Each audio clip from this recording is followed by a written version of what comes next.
Good morning student. बच्चों, पिछले video में जो कि एक इंट्रोडक्टरी वीडियो था उसमें हम लोगों ने बात किया था कि किस तरह से कॉपी बनानी है और कैसे काम करना है, और थोड़ा सा सेट थ्योरी का इंट्रोडक्शन हुआ था, that introductory part only. But today we will discuss in detail about the topic. तो अभी जो मैं टॉपिक शुरू करने जा रही हूँ वो एक्चुअली मॉडर्न अलजेब्रा का पार्ट है। Modern algebra consist of 3 lessons. The first is sets, the second one is relations and functions, और तीसरा चैप्टर है ट्रिग्नोमेट्रिक फंक्शंस। ट्रिग्नोमेट्रिक फंक्शंस, ठीक है। ये 3 चैप्टर्स हिंदी में कहें तो हिंदी में से कहते हैं समुच्चय सेट्स को, रिलेशन एंड फंक्शन मतलब संबंध तथा फलन, और तीसरा ये चैप्टर है त्रिकोणमितीय फलन, ठीक है। ये 3 चैप्टर्स ये मॉडर्न अलजेब्रा का पार्ट है, और नियर अबाउट 30 मार्क्स के क्वेश्चंस ये कवर करते हैं। एग्जाम में 30 मार्क्स के क्वेश्चंस इसमें से आते हैं, नियर अबाउट, थोड़ा सा कम ज्यादा हो सकता है। हम अभी पहला चैप्टर स्टार्ट कर रहे हैं, दैट इज सेट्स। उस दिन हम लोगों ने पढ़ा था कि सेट्स क्या होते हैं। थोड़ा सा उसके पहले मैं आपको बता दूं कि आपने अपने प्रीवियस क्लासेस में एक टर्म पढ़ा होगा, मैथमेटिकल स्टेटमेंट या गणितीय कथन, है ना। गणितीय कथन, या जिसे हम इंग्लिश में कहते हैं mathematical statement.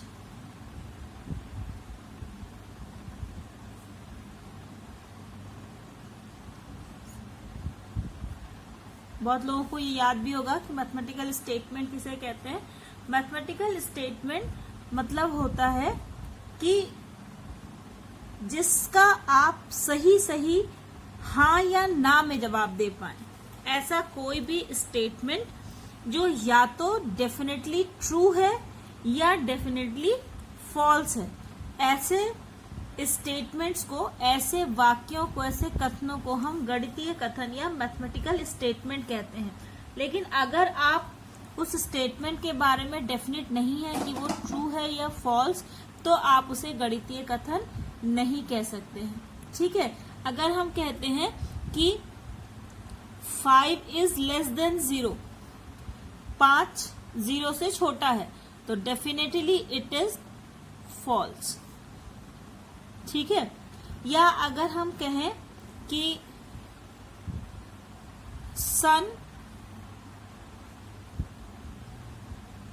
Sets in waste, सूरज पश्चिम में डूबता है, ये भी डेफिनेटली ट्रू है, ठीक है। लेकिन हम अगर ये कहें कि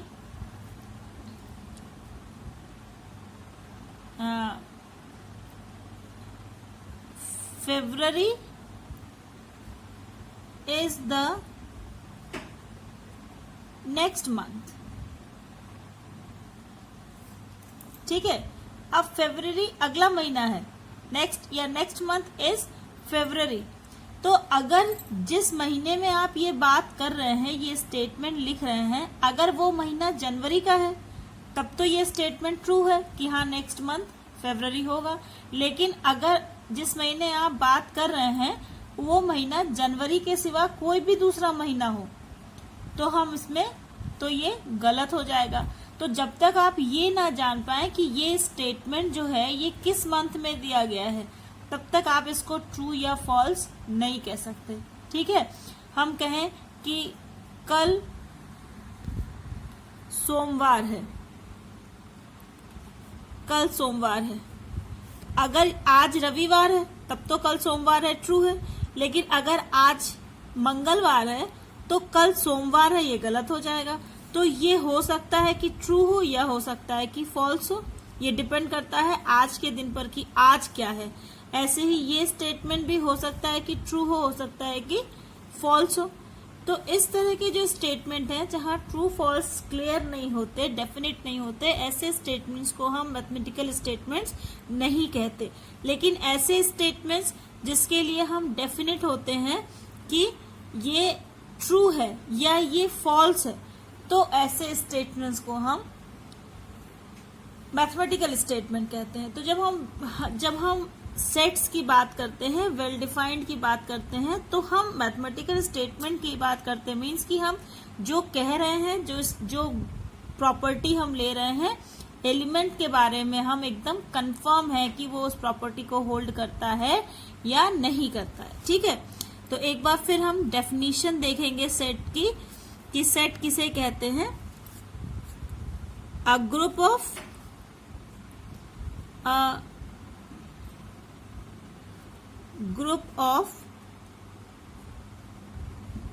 well defined objects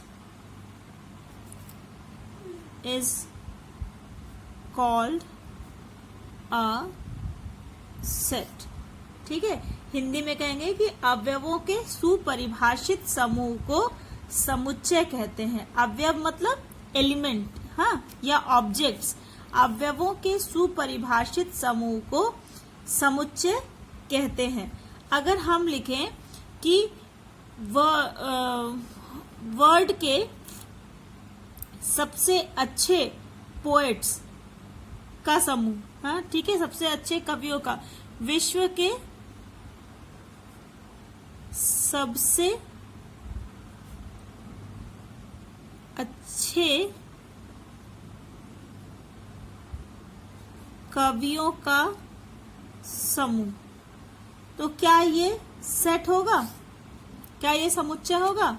नहीं होगा, क्योंकि सबसे अच्छे की परिभाषा जो है ये डेफिनेट नहीं है। किसी पोएट की कविता आपको बहुत अच्छी लग सकती है, किसी कवि की कविता, लेकिन मुझे अच्छी नहीं लगी। तो आपके लिए वो सबसे अच्छे कवि हो सकते हैं, लेकिन मेरे लिए वो सबसे अच्छे कवि नहीं है।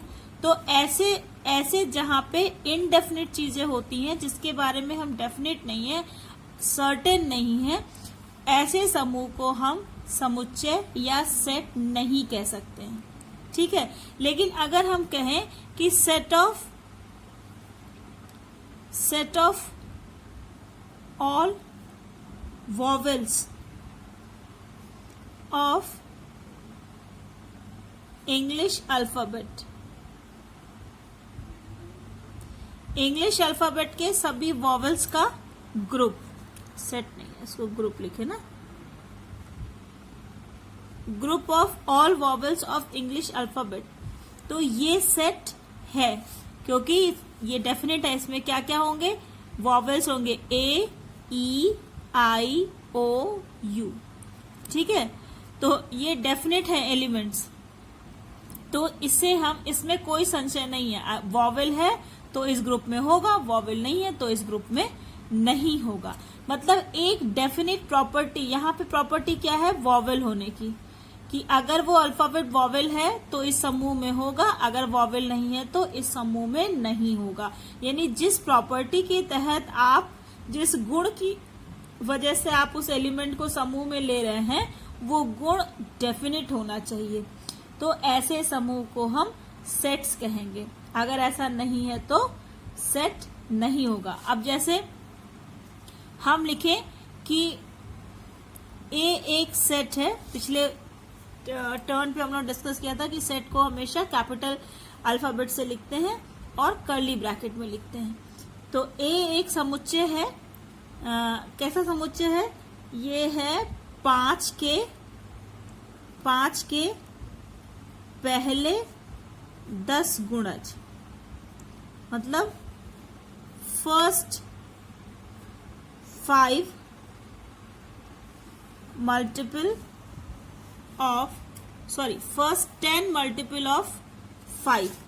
ठीक है, अब हम आपसे पूछें कि ये सेट है कि नहीं, तो आप देख लीजिए सेट है कि नहीं। फर्स्ट 5 मल्टीपल मतलब क्या हुआ, 5 1 जा 5, पहले 10 गुणज मतलब 5 1 जा 5, 5 2 जा 10, 5 3 जा 15, 5 4 जा 20, 5 5 जा 25, 30 35, 40 45 और 50, ये है सेट।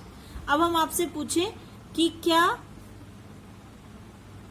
11 ए को बिलोंग करता है? 11 नंबर 11 है ए में, तो हम देखेंगे कि क्या नंबर 11 5 का मल्टीपल है, तो ये 5 का मल्टीपल नहीं है, इसका मतलब ये इस सेट में नहीं होगा। कैसे लिखते हैं इसको, ये सिंबल होता है बिलोंग का, और इसको ऐसे कट कर दे तो इसे कहते हैं does not belong. 11 does not belongs to A, मतलब 11 सेट ए में नहीं है।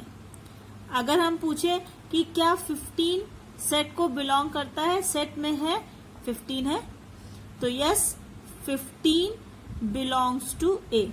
बिलोंग्स टू मतलब 15 ए में बिलोंग करता है, 15 ए में है, इसे क्या बोलते हैं, belong to.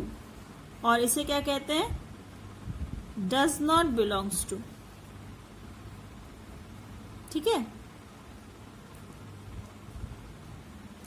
Does not belongs to, ये हो गया बिलोंग्स टू का साइन, और ये हो गया, इसको कट कर दिया तो डज नॉट बिलोंग्स टू। हमेशा एलिमेंट बाईं तरफ रहता है और सेट दाहिनी तरफ रहता है। अगर हम इसको ऐसे लिखते then it is the wrong representation. ठीक है, सही रिप्रेजेंटेशन क्या है, ये लेफ्ट तरफ एलिमेंट और राइट तरफ set, it is the right representation. ठीक है, belongs to and does not belongs to. If the element is there in the set, then we write belongs to. If the element is not there in the set, then we write does not belongs to. Since 11 was not there in the set, so I write 11 does not belongs to A. But at the same time 15 is there in the set, therefore I write 15 belongs to the set A. Okay. तो किसी भी set को जब हम लिखते हैं तो सभी एलिमेंट्स में एक कॉमन प्रॉपर्टी होती है, उस प्रॉपर्टी को जो फुलफिल करता है वो एलिमेंट उसमें होता है, जो नहीं बिलोंग करता वो उसमें नहीं होता। ठीक है, अब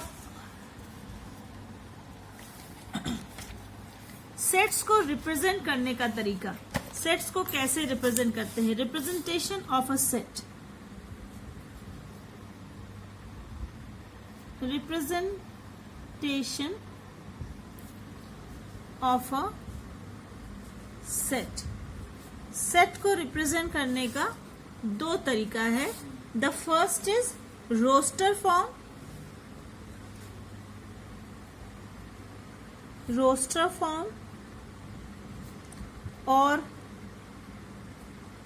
टेबुलर फॉर्म, और हिंदी में इसे कहते हैं तालिका विधि। ठीक है,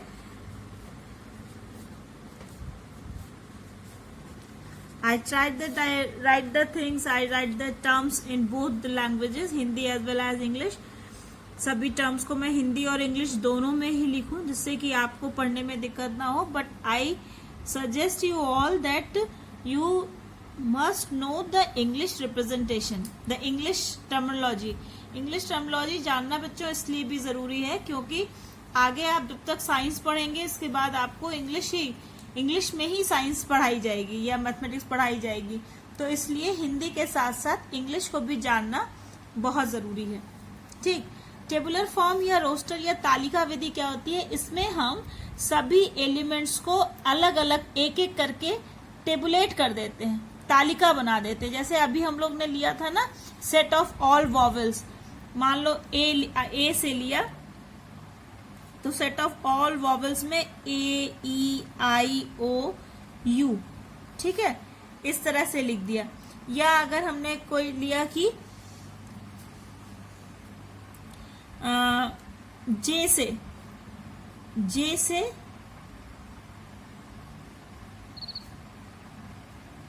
शुरू होने वाले मंथ्स का सेट। बी से अगर इसको लिखा तो जून से, पहला तो जनवरी ही होता है जून से, जे से, फिर जनवरी, फरवरी नहीं, मार्च नहीं, अप्रैल नहीं, मई नहीं, फिर जून, फिर जुलाई, फिर अगस्त, सितंबर, अक्टूबर, नवंबर, दिसंबर, कोई भी जे से स्टार्ट नहीं होता, यानी जनवरी, जून और जुलाई, ये 3 ऐसे मंथ हैं जो जे से शुरू होते हैं। तो जे से शुरू होने वाले मंथ्स का सेट हमने बना दिया। ठीक है, इस तरह से अगर हम सारे एलिमेंट्स को लिखते हैं एक एक करके कॉमा लगा के, तो इस तरह के रिप्रेजेंटेशन को हम टेबुलर फॉर्म या रोस्टर फॉर्म या तालिका विधि कहते हैं। इसको लिखने में ये ध्यान रखना होता है कि हर एक एलिमेंट के बाद हम कॉमा लगाते हैं। ठीक है, जिससे ये अलग अलग एलिमेंट्स पता चलते हैं। दूसरी चीज, एक एलिमेंट को हम एक से ज्यादा बार नहीं लिखते, यानी repetition of elements is not allowed. A 2 बार नहीं लिखेंगे। ठीक है, अगर कोई एलिमेंट है उसको सिर्फ हम एक ही बार लिखेंगे, रिपीटेशन नहीं होता है। दूसरी चीज, ऑर्डर का कोई फर्क नहीं पड़ता, आप AEIOU ही लिखिए, जरूरी नहीं है। आप EAIOU भी लिख सकते हैं, आप UOIEA भी लिख सकते हैं। इस सेट को आप हमने जनवरी, जून, जुलाई लिखा है, आप इसे जून, जनवरी, जुलाई या जुलाई, जून, जनवरी किसी भी ऑर्डर में लिख सकते हैं। यानी एलिमेंट्स के ऑर्डर का कोई असर नहीं पड़ता है सेट में। और दूसरी चीज कि किसी भी एलिमेंट को हम 2 बार नहीं लिखते हैं।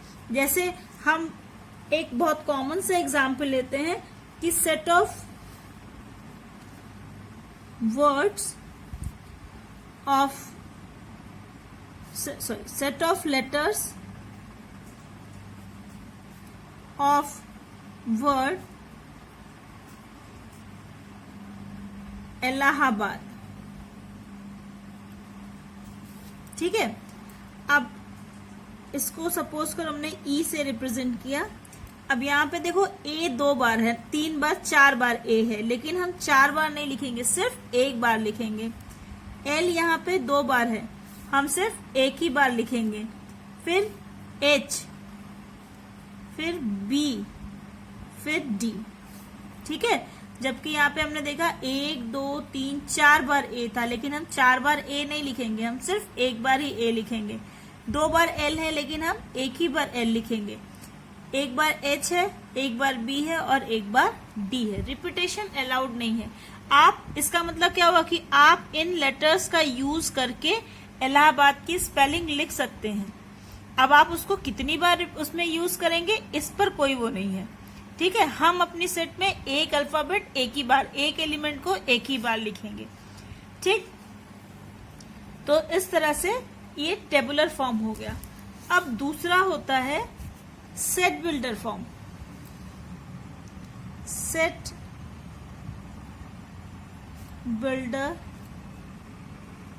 फॉर्म, या हिंदी में इसे कहते हैं गुण विधि। गुण विधि क्योंकि हम इसे प्रॉपर्टीज, जो उन एलिमेंट्स की प्रॉपर्टी होती है उससे लिखते हैं। गुण विधि या समुच्चय निर्माण विधि।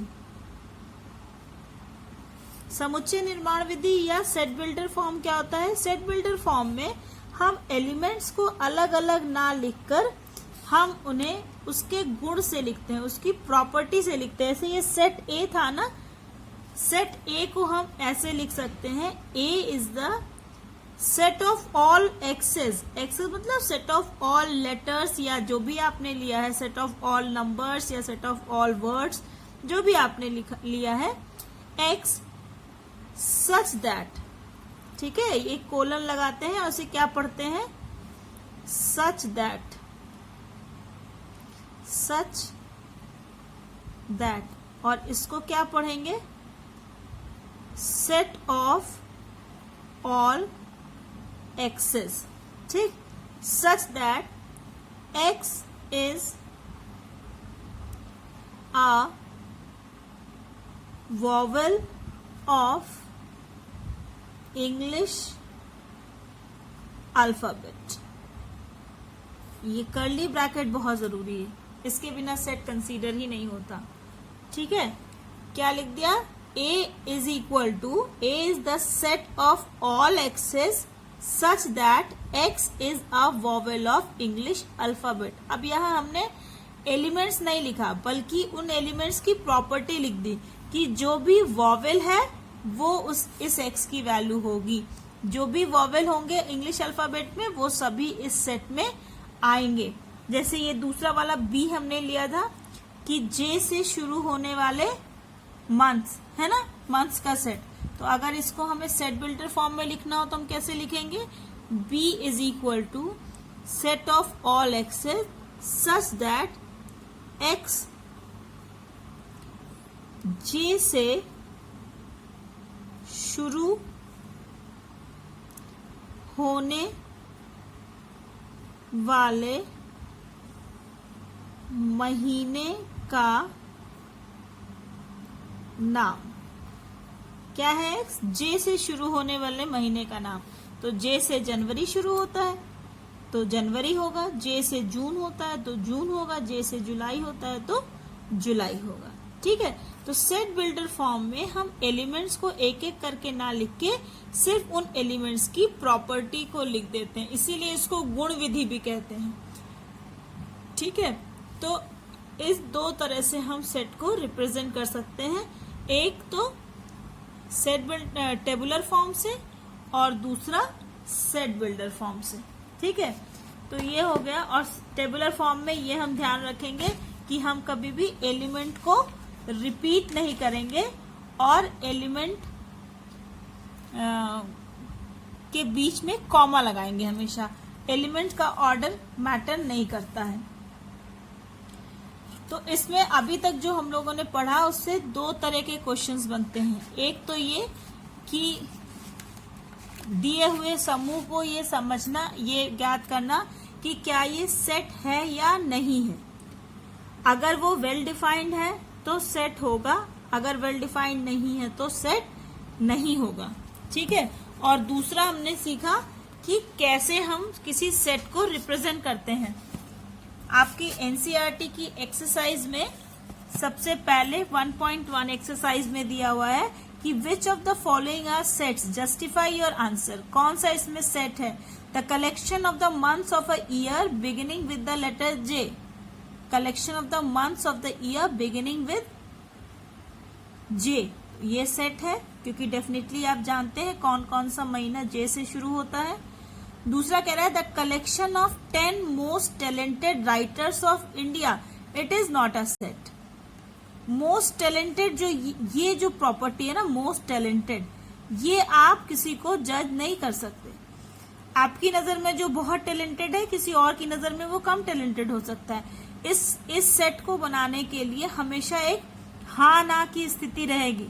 ठीक है, आप डेफिनेटली किसी भी राइटर को मोस्ट टैलेंटेड या उससे थोड़ा कम टैलेंटेड, ज्यादा टैलेंटेड, इस तरह से क्लासिफाई नहीं कर सकते हैं। इस पे कभी भी कंसेंसस नहीं बन सकती है। तो ये वेल डिफाइंड प्रॉपर्टी नहीं है, इसलिए ऐसा कोई भी ग्रुप जो है वो सेट नहीं कहलाएगा।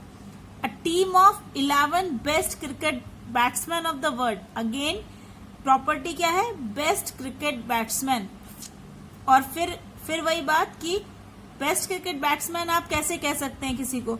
आपने सपोज कीजिए कि आपने जिस किसी पर्टिकुलर बैट्समैन का नाम लिया, उसने शायद किसी एक टीम के खिलाफ सेंचुरी लगाई, लेकिन मैंने जब उसका मैच देखा किसी दूसरे टीम के खिलाफ वो खेल रहा था तो वो 0 पर ही आउट हो गया।